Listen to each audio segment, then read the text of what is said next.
Hello friends and welcome. Thank you so much for stopping by. I'm really glad you're here. If you're new here, my name is Becca. This channel is all about my love for spinning, knitting, weaving, crocheting, sewing, all the fiber things. I invite you to grab whatever project you have on the go and join me. Let's make some stuff. Today we're going to talk about luxury fiber, supported spindle spinning with Russian style spindles, super fine lace shawls. But first I want to share with you a little bit about what I'm wearing. This hat is a crocheted hat that I made probably 20 years ago now. It is made from hemp fiber yarn, which is very similar to linen, so it's very hard wearing, very sturdy, and it gets softer over time. And I'm sure this yarn is not available anymore. This yarn came in a lot of different colors. I really liked this sort of burnt orange color. And the pattern was a crocheted bucket style hat, but a little bit fancy. It's got this flower border around the brim of the hat. This hat is very important for summer, which it is where I live. Right now it is July, and so a sun hat is very important for any outdoor activities. So I've got a new project to share with all of you today. This is a project that has been several years in the making, which is often the case with my crafting. I think it was 2015 or 2016 where I bought a kit that included 2 DVDs, a pattern book, and a Russian style support spindle that all came as a kit for spinning and knitting these Orenburg, Russia style lace shawls. And this is the DVDs and the books are all from spinner and knitter Galina Khmeleva. And I just love spindles and spinning techniques from all over the world, and so I knew I had to buy this. I bought the book, I watched the DVDs. There were 2 in this kit, and I think these are still available. I will put links to everything in the description box if you're interested. So the 2 DVDs, where she goes into how the spindles were used, what they are made from, how the women in Orenburg, Russia, had this entire craft industry about spinning and knitting these gossamer webs, they call them. Super fine lace shawls made out of luxury fiber, usually cashmere, and they would spin the cashmere on a spindle like this, and then ply it with a commercially spun silk yarn to give it lots of strength. And so I just knew I had to try this. I was very excited about it. Didn't really know what I was doing, but I was willing to give it a try. So the Russian style spindles are fully made of hardwood. This one is made of birch, and they have an integrated whorl, so this is all one piece carved out of wood. There's no hook or notch at the top. It is intended for supported spinning, so you would have a bowl or some other device that you could spin on, and the spindle rests in the bowl, and you give it a spin, and then the yarn just flicks off the top. So we'll do some of this spindle spinning here in a little bit, but this is how the luxury fiber is spun for these Orenburg style shawls. The kit came with this one spindle, but around that same time I found on Etsy someone selling a lot of about 13 or 14 spindles from Eastern Europe that were similar to this. And these spindles are all hand carved. Some of them have a little swell at the top. They came in lots of different sizes. All hand carved, all hand painted. Some of them have more of a finishing on them than others. But these all came from a single seller in a lot. And according to Galina, the way that these spindles would be used is that you would take several of the smaller ones and use that to spin all of your singles, so that you would have a nice consistent spin throughout, and then you would use a larger spindle, something like this, to then ply with the silk.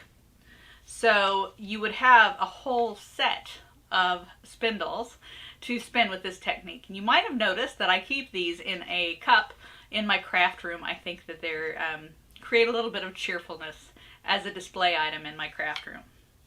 So those are my vintage spindles to go along with my Russian spindle. The Orenburg lace shawls, the gossamer webs, are mostly knit from cashmere and silk plied together. And I've never spun cashmere, or certainly not 100% cashmere, or luxury fibers like this. And in 2017, I bought some luxury fiber from the Flyaway Festival that was happening near where I live. And I bought 50-50 blend of yak and silk.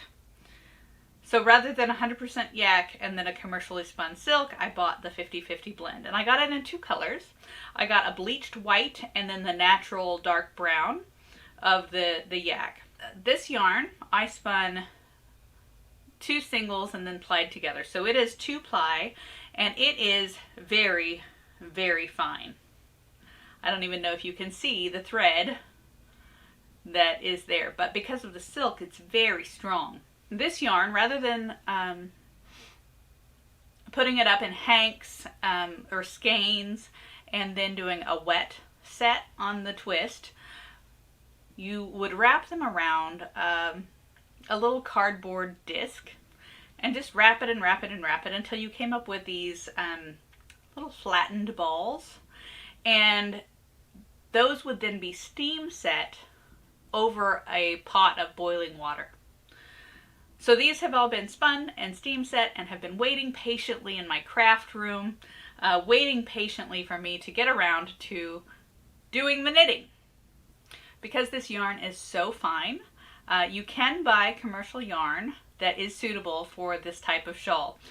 But as a spinner, I wanted to give spinning also a try. But because the yarn is so fine, it's knit on tiny, tiny needles. And I was able to find some small steel needles in size 0 to 3, but the smallest size, the size 0, didn't come as straight needles. It only came as double pointed needles. And so I made my own straight needles. I took a button, just a plastic button, and glued that on the end. And so now I have size 0 straight needles. And this is what I was using on the shawl, but I had to switch to a long circular needle, and I'll tell you why in just a moment. It's because this type of shawl construction is very interesting. Usually they're square. The pattern book actually comes with a little sampler pattern so that you can practice getting all of the techniques down. But you would start along the bottom and knit the entire bottom border, and then you turn and pick up stitches along one side of the bottom border, and then you knit the main body and the right and left borders back and forth, and then you get to the top and you turn again and you knit that top border, picking up that last stitch until you get to the corner. So it is a square shawl or rectangular shawl that has an integrated border that's knit at the same time. For the sampler, this is not much lace, just a little bit of lace at the border, but there are also in the pattern book several full-size patterns for shawls that are using a variety of different lace techniques that are typically used in the Orenburg style. So here is my shawl in progress. As you see, there are a lot of stitches, and so that's why I couldn't fit them all on the tiny straight needles that I had made, my homemade straight needles. These are still size 0 that I use most often for sock knitting, but I knit up the bottom border. This is a slightly fancier border. Turned and then started back and forth with the body and the right and the left borders. See if I can stretch it out a little bit and maybe you can see some of the lace pattern. Usually these were knit in a single color, but because I got the two different shades, I decided to go ahead and make this stripe pattern where the lace pattern repeats. So this is the start, and I'll just continue doing the stripes and the different lace patterns until I run out of yarn, essentially. Interestingly, even though these were the same yarn or the same fiber, I spun them, I thought, the same way. The white and the brown behaved differently enough when I was spinning that the brown is much finer, often almost like thread in places, compared to the white, which is a little fluffier. I think they are fine together. They're both very fine yarns and somewhat inconsistent, but I think that's fine. This is my first time spinning this fine, my first time using these spindles, my first time spinning this fiber. And these shawls, as I said, are usually spun with 1 ply of the luxury fiber and 1 ply of silk. And this was a 50-50 blend. And I think because the yak and the silk behaved so differently during spinning, that contributed to it being a little bit trickier to have that consistent weight of yarn. I haven't tried spinning yak by itself or any other luxury fiber, so that may not be the case. It could just be that I need practice at this. But I might try that if I make more yarn like this. But there it is, my work in progress. So I don't have any more of that particular fiber. That is all spun into yarn. But I thought I would do a little spinning together with you, a little demonstration of spinning with this spindle and the supported spinning method. Using another fiber that I have. This is a blend of merino and silk that I bought from the woolery. This is probably not going to spin quite as fine as the yak, but we can spin together and see how this spins up using the Russian supported spindle.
That's it for this video.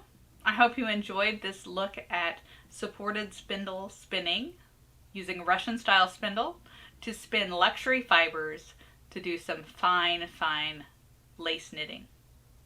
Thank you so much for spending some of your creative time with me. I hope to see you in the next one. Bye!